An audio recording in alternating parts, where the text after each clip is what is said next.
किसको धमकी देते हैं? अपने गिरबान में झांक के देखें। बीजेपी वॉशिंग मशीन ये लोग समझते हैं। जो बीजेपी के अंदर गया वो उसमें से जब निकला तो उसके सारे दाग धुल। बड़ा तिस्मार खा है तो कुल्हन्नी का 5 गांव का नाम वो बताएं जो उनके समाज का वोट। अगर उस 5 गांव में उनको वोट नहीं मिला तो राजनीति से संन्यास ले लेंगे, इसकी घोषणा करेंगे। देखिए, जो आरोप हमने देखा है, परसों हमको देश के गृह राज्य मंत्री हैं, उनका भी बयान हम जब कल पटना से चल रहे थे देखे। किसको धमकी देते हैं? अपने गिरबान में झांक के देखें। जितनी बार गए, बीजेपी वॉशिंग मशीन है क्या? मोइली क्या है? दुनिया जानती है। सुप्रीम कोर्ट और हाई कोर्ट ने कहा कर्नाटक के जो मुख्यमंत्री थे उनके बारे में। अभी हाई कोर्ट ने कहा कि उनके भ्रष्टाचार की जांच होनी चाहिए। कहने जांच हो रही है, कहने उन पर सीबीआई लग रहा है। और जो आरोप यहां लगा रहे थे वो भी कई बार यात्रा कर चुके हैं। तो स्वतंत्रता आंदोलन में गए थे, क्या हो? फ्रीडम फाइटर मूवमेंट में गए थे। कई बार जेल की यात्रा जो किए हैं, अपने गिरबान में झांक के देखे। और कोई सिंडिकेट नहीं है। बीजेपी वॉशिंग मशीन ये लोग समझते हैं। जो बीजेपी के अंदर गया वो उसमें से जब निकला तो उसके सारे दाग धुल गए। और बाकी जो लोग विपक्ष में हैं वो सब दागदार हैं। आएगा सिंडिकेट होगा। यहां सबको मालूम है सबसे बड़ा भू माफिया कौन है। वो हम लोग के पार्टी में भी कुछ दिन थे। हम लोग के भी पार्टी में कुछ दिन रहे। अब तो आप ही नाम बता रहे हैं, तो हमसे क्या पूछ रहे हैं? सब लोग, हमने कुछ कहा नहीं, आप बता दिए नाम, तो हम आप ही को कह रहे हैं। सब जान रहा है। हम लोग की पार्टी में भी शुरू में शरद यादव जी जब पार्टी के अध्यक्ष थे, उनके थ्रू आए थे। कुल्हन्नी यहाँ का औराई का उपचुनाव वो लड़े थे। शरद यादव जी ने उनको टिकट दिया। उसके बाद ही उनको उनके बारे में हम लोग को मालूम हो गया। अगले समय से उनको विदा कर दी।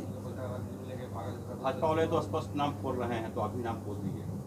अरे तो सब जान रहा है। बोछा में तो बच्चा बच्चा कह रहा था। और वो किसके संरक्षक उनके कौन है यह भी जान रहा है। जो आरोप परसों लगा रहे थे वो उनके संरक्षक हैं। और उनके एक नेता जो दिल्ली में बैठे हुए हैं, जो प्रभारी यहां थे कभी के, जिनके वो मुख्यमंत्री के उम्मीदवार हैं, कल परसों जो प्रेस कॉन्फ्रेंस कर रहे थे।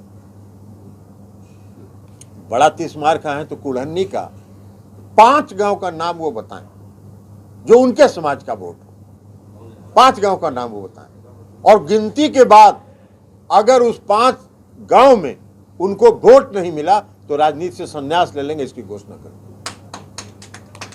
वो 5 को नाम अपने समाज का बताएं जहां वो वोट ट्रांसफर करा सकते हैं। वोट ट्रांसफर करा नहीं सकते हैं, कोई पूछ रहा नहीं है। बैठ के प्रेस कॉन्फ्रेंस करके कोई सिंडिकेट है तो कौन माफिया है, ये सर्टिफिकेट आपको देने का काम है। अरे आप अपना बताइए ना, अपने गिरबान में झांक के देखिए। जो कई बार जो यात्रा किए हैं अलग अलग जगहों पर, और कई बार जो कई मुकदमे हैं, वो सब स्वतंत्रता आंदोलन के हैं। देखिए, नगर निकाय चुनाव में सुशील मोदी और भारतीय जनता पार्टी लगातार प्रारंभ से ये षड्यंत्र कर रही है कि आरक्षण व्यवस्था समाप्त हो जाए। जो फैसला हाईकोर्ट का आया, उसके बाद सरकार ने एक्सट्रीमली बैकवर्ड कमीशन बनाया, अति पिछड़ा आयोग बनाया। उस आयोग की रिपोर्ट आ गई। जब उस आयोग की रिपोर्ट आ गई तो फिर इन्होंने एक आदमी को खड़ा करके भेज दिया सुप्रीम कोर्ट। अब सुप्रीम कोर्ट का आदेश का वो हवाला दे रहे हैं। सुप्रीम कोर्ट का आदेश हमने भी पढ़ा है। सुप्रीम कोर्ट ने 28 तारीख को यह आदेश दिया है कि अब कोई डेडिकेटेड ईबीसी कमीशन नोटिफाई मत कीजिए। तो हमको 28 के बाद थोड़ी हम नोटिफिकेशन कर रहे हैं। हमारा तो नोटिफिकेशन 1 महीना पहले आ गया। तो ये लगातार इस बात की भारतीय जनता पार्टी आरक्षण विरोधी है। ये 2015 के विधानसभा के चुनाव में ही परिलक्षित हो गया था, जब आरएसएस के प्रमुख मोहन भागवत जी ने यह बयान दिया कि आरक्षण की व्यवस्था पर पुनर्विचार होना चाहिए, आरक्षण की व्यवस्था की समीक्षा होनी चाहिए। ये जब उन्होंने बयान दिया था उसी समय स्पष्ट हो गया था कि ये लोग आरक्षण को समाप्त करने के षड्यंत्र में हैं। अब अभी कह रहे हैं, आज देखा हमने सुशील मोदी का, भाई मध्य प्रदेश में अभी चुनाव हुआ है कुछ दिन पहले, इसी ईबीसी कमीशन, जो स्टेट की ईबीसी कमीशन है, उसके रिकमेंडेशन को सुप्रीम कोर्ट ने माना, और यहाँ कह रहे हैं कि ना इसको कैसे मानेंगे।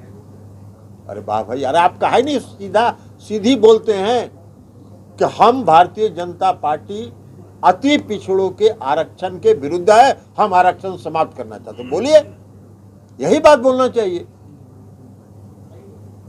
वो कह रहे हैं कि चुनाव कैंसिल हो सकता है, प्रत्याशी को खर्चा उर्चा नहीं करें। अरे तो इस सब वो पहले नहीं जान रहे हैं, तो ये कौन बोलता है? हम लोग तो कभी नहीं कहे हैं। तो ये कौन बोलता है? जो इस षड्यंत्र का अंग होगा वही ना ये सब बात बोलेगा। तो ये उस षड्यंत्र के अंग हैं वो। और नीतीश कुमार जी ने अति पिछड़ों को आरक्षण दिया है, अति पिछड़ों का आरक्षण लागू रहे। ये भारतीय जनता पार्टी यही पार्टी है, उनका काम है कंफ्यूजन फैलाते रहना और राज करना।